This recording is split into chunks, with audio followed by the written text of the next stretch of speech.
izena Iker Ruson González da, tolosarra naiz, 5 urtekin etorri nintzen, eta 17 urterekin amaitu nuen eraikin honetan, nire formakuntza.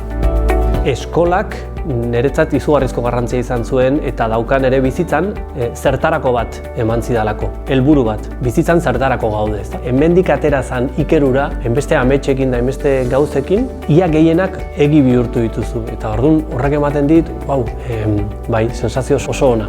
Javi Lumo naiz, hemen Herrikide ikastetxean ikasi nuen, orain lana egiten dut Herrikide ikastetxean, eta nire seme-alabak ere hemen ikasten dute. Bizi proiektua, hitzak esaten duen bezala, biziarekin zerikusia dauka. Orduan, orain dela 3 urte martxan jarri genuen egitasmoa da, eta bertan zenbait ikasgai elkartu ditugu, eta ikasgai hauen edukia eta kompetentziak, batez ere kompetentziak, landu egiten ditugu proiektuen bidez. Ni Amaia naiz, irakaslea naiz, eta baita Itaka Fundazio koordinatzailea. Nik uste eskolapek daukagun berezitasuna dela integrazioa, ez?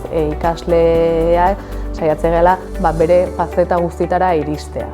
Iristea bai eskola mailan edukien aldetikan, eta baita pertsona mailan ere, ez? Guretzako pertsona integrala izatea oso garrantzitsua da. Tolosan erakunde ezberdina dauzkagu eta saiatzea beraiekin lan egiten. Horregatik gure ikasleekin saiatzea erakunde horiekin bat egiten, gure errealitatea erakusten eta baita gazteei beraien errealitatea ezagutzen eta integrazio bat lortzen, ez?